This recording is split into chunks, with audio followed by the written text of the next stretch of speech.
2026 సంవత్సరంలోకి వచ్చేసాం. ఈ జనవరి నెలలో ఏ రాశుల వారికి ఎలా ఉండబోతుంది అంటారు? ఓకే, ఎప్పుడులాగే మనం ఫస్ట్ గోచారం మాట్లాడుకోవాలి. సో గోచార రీత్యానే మనం ఎప్పుడు రాశి ఫలితాలు అనేది చెప్పుకోవడం అనేది జరుగుతుంది. అంటే ఏంటి, గోచారం అంటే ప్లానెట్స్ తిరుగుతూనే ఉంటాయి. 12 రాశులు తిరుగుతాయి, 9 ప్లానెట్స్ మనకు తెలుసు. సో కొంతవరకు ఏంటంటే కొన్ని రాసుల వారికి బాగుంటుంది, కొన్ని రాసుల వారికి అంత బాగుండదు. సో జనరల్గా మాట్లాడుకోవాలి అంటే ఫస్ట్ మనం నేను ఎప్పుడైనా మాట్లాడే స్టార్టింగ్ ఏమో శని భగవాన్తో మొదలెడతాను. శని ప్రస్తుతం ఏంటంటే మీన రాశిలో ఉన్నారనమాట. సో ఆయన ఈ నెల అంతా ఇక్కడే ఉంటున్నారు, ఈ సంవత్సరం కూడా ఇక్కడే ఉంటున్నారు. అలాగే మనం చూసాము అంటే జూపిటర్, నెక్స్ట్ మనకి గురు మహారాజేమో మనకేమో ప్రస్తుతం జెమిని అంటే ఏంటి మిథునంలో ఉన్నారు, ఆయన రిట్రోగ్రేషన్లో ఉన్నారనమాట. ఈ నెల అంతా ఇక్కడే ఉంటారు. తర్వాత మనకి మోస్ట్ ఇంపార్టెంట్ మనం చెప్పుకోవాలి అంటే కనుక సూర్య భగవానుడు సంక్రమణ జరగబోతోంది. అది జనవరి 14కి ఎక్కడ మకరానికి. సో మకర సంక్రాంతి అనేది మనకి స్టార్ట్, అంటే సంక్రాంతి నుంచి మనకి స్టార్ట్ అయినప్పుడు ఉత్తరాయణం అనేది స్టార్ట్ అవుతుంది. సో ఇప్పుడు దీని తర్వాత మనకి ముహూర్తాలు ఉంటే మనకి తెలుసు, జనవరి ఎండ్ నుంచి ఫిబ్రవరి మనకి ఏప్రిల్ అంతవరకు మంచి ముహూర్తాలు ఉంటాయి, చాలా పెళ్ళిళ్ళు అవుతాయి, మంచి జరుగుతుంది, చాలా బాగుంటుంది అని చెప్పడం జరుగుతుంది. అదొకటి కాకుండా మనం నెక్స్ట్ మనం మాట్లాడవలసింది మార్స్ అంటే కుజుడేమో ప్రస్తుతం మనకి ధనుర్లో ఉన్నారు. మనం మాట్లాడుకున్నాం కూటమి జరుగుతోంది అని చెప్పేసి ధనుర్లో. సో ఆయన ఏంటంటే మనకి 16th జనవరికి ఏంటంటే మకరానికి మూవ్ అవుతున్నారనమాట. అలాగే నెక్స్ట్ మనం మాట్లాడుకోవాల్సింది శుక్రుడు కూడా మనకి ఏంటంటే మనకి ధనుస్లో ఉన్నారు. ధనుస్ నుంచి మనకి మకరానికి 13th జనవరి వెళ్తున్నారనమాట. మళ్ళీ నెక్స్ట్ మోస్ట్ ఇంపార్టెంట్ ప్లానెట్ మనకి బుద్ధి జ్ఞానం ఇచ్చేది మనకి బుధుడు. సో బుధుడు కూడా ఇక్కడ ఏంటంటే ప్రస్తుతం ఆయన ధనుస్లో ఉన్నారు. అంటే 17th జనవరికి ఏమో మకరానికి వెళ్తున్నారు అనమాట. మళ్ళీ ఏంటంటే మొత్తం కూటమి మనకి ఇక్కడ మకరంలో జరగబోతుంది అనమాట. నెక్స్ట్ మనం మాట్లాడుకోవాల్సింది రాహుకేతువులు. రాహు ఏంటంటే ప్రస్తుతం కుంభంలో ఉన్నారు, కేతు ఏమో మనకి తెలుసు సింహంలో ఉన్నారు. సో ఈ రెండు కూడా ఈ నెల అంతా ఇక్కడే ఉంటున్నాయి అన్నమాట. సో ఇదన్నమాట గ్రహచారం. మనం దీన్ని బట్టి మన రాశి ఫలితాలు అనేది మాట్లాడుకోవాలి. ఎప్పటికైనా సరే జనరల్గా మనం ఈ నెల ఏం చేయాలి అంటే కనుక తప్పక ఎవ్రీ డే సూర్యభగవాన్, ఎందుకంటే మేజర్ మూమెంట్ సూర్యుడు ఉంది. అలాగే మనకి ఈ గ్రహాలన్నీ మూమెంట్లు ఉన్నాయి కనుక సూర్యభగవాన్ని రోజు అర్ఘ్యం ఇవ్వడం కానీ, అలాగే ఏంటంటే కాసేపు ఎండలో వెళ్ళి స్పెండ్ చేయడం కానీ చాలా మంచిది. అన్ని రాసుల వారు జనరల్గా మనం చెప్తాం హెల్త్కి మంచిది. అలాగే అర్ఘ్యం ఇచ్చినప్పుడు ఏంటంటే చాలా ఒంటికి కూడా మంచిది. అర్ఘ్యం ఇస్తాం కదా, ఆ నీళ్ళు కూడా తాగుతారు. సో అది ఇచ్చినప్పుడు కూడా చాలా మంచిదన్నమాట. సో ఇది ఫస్ట్ సూర్యభగవానికి కంటిన్యూస్గా పూజ చేయొచ్చు. అలాగే నవగ్రహ చుట్టూ ప్రదక్షిణ చేయడం కానీ, నవగ్రహ పూజలు చేయడం కానీ చాలా మంచిది. మనకి తెలుసు సూర్యభగవానుడు జనరల్గా మనం ఎప్పుడు చెప్పేది సోలార్ సిస్టమ్కి మనం కింగ్ అని చెప్పుకుంటూ ఉంటాం, అంటే అధిపతి కింద నేను చెప్తాను. అన్నీ సూర్యుడి చుట్టూ తిరుగుతూ ఉంటాయని చెప్తూ ఉంటాం, మనకి తెలిసిందే. సో సూర్యుడిని కొలవడం అనేది ఈ నెల అంతా చాలా చాలా మంచిదన్నమాట. ఎవరైనా దేవి పూజలు చేస్తే తప్పక దేవి పూజలు చేయండి, చాలా చాలా మంచిది. అలాగే రుద్రాక్ష విషయానికి వస్తే కనుక తప్పక వీళ్ళ ఏకముఖి రుద్రాక్ష వాళ్ళు తీసుకుని ధరించడం అనేది చాలా మంచిది ఈ నెలలో ఎస్పెషలీ. అలాగే మనకి తెలుసు జనవరి కూడా first month of the year. So ఏకముఖి ధరించడం అనేది మంచిది.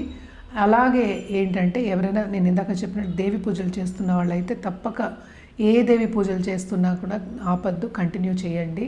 సో ఇవి జనరల్ రెమెడీస్. ఒక్కొక్క రాశి వారిగా మనం రెమెడీస్ అనేవి మాట్లాడుకోవడం అనేది జరుగుతుంది. సో ఎవరెవరికి ఏల్నాటి శని ఉందో ఇప్పుడు చూద్దాము. ఏల్నాటి శని ఉన్న వాళ్ళు ఏంటంటే మనకి మేషానికి, అలాగే మీనానికి, అలాగే కుంభానికి. సో కుంభానికి ఏంటంటే లాస్ట్ ఘట్టం, అంటే లాస్ట్ 2.5 years. అలాగే మీనానికి సెకండ్ ఘట్టం, ఇంకా ఏంటంటే ఇంకా 5 ఏళ్ళ లోపల ఉందన్నమాట. సో మేషానికి ఏంటంటే ఇప్పుడే స్టార్ట్ అయింది కనుక ఇంకా 6-7 years, ఆల్మోస్ట్ 7 years వరకు ఉంటుందన్నమాట. అలాగే మనం చూసామంటే జూపిటర్ గురు రిట్రోగ్రేషన్లో ఉన్నారు. సో కొంతవరకు కొన్ని రాశుల వారికి ఇబ్బందిగా ఉంటుంది. అలాగే ఏ రాశి వాళ్ళకి బాగుంది అనేది చూద్దాం. ఎప్పుడులాగే మనం చెప్పవలసిన వృషభ రాశి వాళ్ళకి, అలాగే ఏంటంటే మనం చూసామంటే కర్కాటక రాశి వాళ్ళకి, అదొకటి కాకుండా మనం చూసామంటే మనకి వృశ్చిక రాశి వాళ్ళకి, అలాగే ధనుర్ రాశి వాళ్ళకి కొంతవరకు బాగుందన్నమాట. అండ్ ఆల్సో మనం చూసామంటే ఇక్కడ మనకి కుంభరాశి కూడా యాడ్ చేసుకోవాలి. కుంభరాశి వాళ్ళకి కూడా చాలా బాగుంది, ఎందుకంటే జూపిటర్ చూపు ఉంది, రిట్రోగ్రేషన్ అయినప్పటికీ కొంతవరకు వీళ్ళకి కూడా ప్లస్ పాయింట్స్ అనేవి మనకు కనిపిస్తున్నాయి. అంటే ఎల్నార్స్ని కూడా ఉంది. సో ఇవన్నీ కాకుండా కొన్ని ప్లస్ పాయింట్స్ అనేవి మనకు కనిపిస్తున్నాయి అన్నమాట. ఇది గ్రహచారం. సో నెక్స్ట్ మనం మాట్లాడుకోబోయేది ఇప్పుడు రాశి ఫలితాలు మాట్లాడుకుందాం. మేడం, ఈ జనవరి నెలలో సింహరాశి వారికి ఎలా ఉండబోతుంది అంటారు? సింహరాశి వాళ్ళకి మనం ఎప్పటికైనా మిశ్రమ ఫలితాలే చెప్పుకోవాలి. కేతు కూడానే ఉంది. సో సడన్గా ఏంటంటే ఆపర్చునిటీస్ వస్తాయి, సడన్గా ఆపర్చునిటీస్ రావు. కొంతవరకు స్తంభిస్తుంది కెరియర్ పాత్లో, కొంతవరకు ఏంటంటే స్టాగ్నేషన్ వచ్చే ఛాన్సెస్ మనకి ఎక్కువ కనిపిస్తున్నాయి అన్నమాట.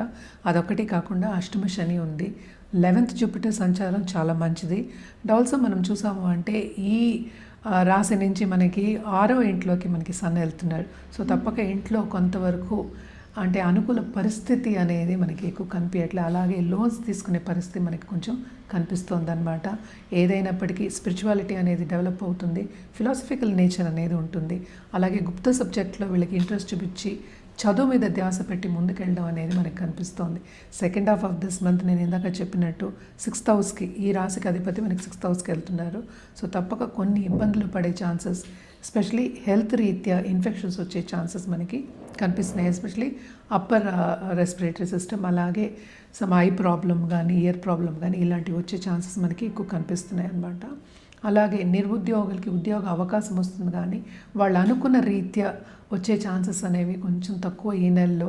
సో అందుకని మిశ్రమ ఫలితాలు, ఏదైనా శ్రమతో కూడిన పని, శ్రమ పడింది ఏమీ రాదు. అది కూడా ఈ రాశి వాళ్ళు 1కి 2 సార్లు శ్రమ పడితే కానీ ఏది రాదు. అటు రాహు మనకి 7th హౌస్లో ఉన్నారు కనుక తప్పక అట్లా బిజినెస్ పార్ట్నర్తోనూ అటు లైఫ్ పార్ట్నర్తో కొంతవరకు ప్రాబ్లమ్స్ వచ్చే ఛాన్సెస్, అంటే అభిప్రాయ భేదాలు వచ్చే ఛాన్సెస్ ఎక్కువ కనిపిస్తున్నాయి. అలాగే ఏంటంటే మనకి కూటమి అంతా ఏంటంటే 6 ఇంట్లో జరగబోతుంది, అన్ని ప్లానెట్స్ కూటమి జరుగుతుంది. సో ఈ నెలలో especially second half of this month ఆ టైంలో కొంతవరకు జాగ్రత్త పడటం, హెల్త్ రీత్యా జాగ్రత్త పడటం, అలాగే ఫైనాన్షియల్ ప్లానింగ్ వేసుకోవడం అనేది very very important. And also నేను ఇందాక చెప్పినట్టు అటు మనకి 11th జూపిటర్ ప్లస్ పాయింట్ అయింది, కొన్ని మైనసెస్ ఉన్నాయి. సో తప్పక ఏంటంటే వీళ్ళు నేనేం చెప్పాను దాంట్లో కొంతవరకు జాగ్రత్త పడడం అనేది మంచిదన్నమాట. రాబడి అనేది వచ్చినప్పటికీ ఖర్చు అయ్యే ఛాన్సెస్, అందుకనే చెప్పాను లోన్స్ తీసుకునే ఒక ఛాన్స్ వచ్చే కనిపిస్తున్నాయి మనకి. ఎక్కువ ఖర్చులు అయ్యే ఛాన్సెస్ మనకి కనిపిస్తున్నాయి అన్నమాట. తప్పక జాగ్రత్త పడడం అనేది చాలా మంచిది. అలాగే ఏంటంటే గవర్నమెంట్ రంగంలో ఉన్న వాళ్ళకి కానీ, అలాగే పొలిటికల్ కెరియర్లో ఉన్న వాళ్ళకి కానీ, వాళ్ళకు కూడా కొంతవరకు ఈ నెల అంత సహకరించదు, అంత బాగాలేదు అని చెప్పడం జరుగుతుంది. వీళ్ళు ఎలాంటి పరిహారాలు చేస్తే బాగుంటుంది అంటారు? తప్పక ఫస్ట్ వీళ్ళు రాహుకేతు పూజలు చేసుకోవడం అనేది మంచిదన్నమాట. అండ్ ఆల్సో ఎవ్రీ సండే వెళ్ళి రాహుకేతు అంటే నవగ్రహాల చుట్టూ ప్రదక్షిణ చేయడం 108 సార్లు చేయండి, చాలా చాలా మంచిది.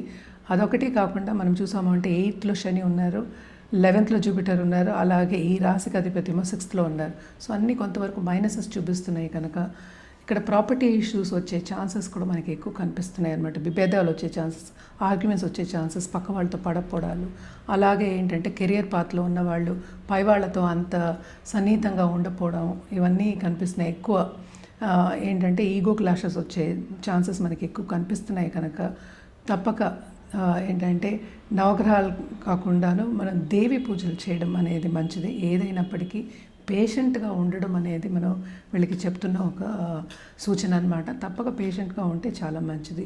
అలాగే వీళ్ళు రుద్రాక్ష వేసుకోవాలి అంటే కనుక ఏకముఖి రుద్రాక్ష వేసుకోవచ్చు. అలాగే ఏంటంటే త్రయోదశముఖి రుద్రాక్ష అంటే లక్ష్మీదేవికి చెప్తాము, ఇవి 2 కూడా వేసుకోవచ్చు అన్నమాట.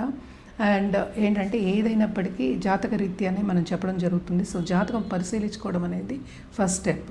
సో కలర్స్ వెళ్ళాము అంటే కనుక తప్పక వీళ్ళు ఆరెంజ్ అలాగే గోల్డ్ 2 వాడచ్చు, ఎస్పెషల్లీ ఆన్ సండేస్ చాలా మంచిది. హెల్త్ రీత్యా కొంతవరకు వీళ్ళకి ఇబ్బంది వస్తుంది కనుక, ఇబ్బంది అంటే చిన్న చిన్న ఇన్ఫెక్షన్ నేను ఇందాక చెప్పినట్టు.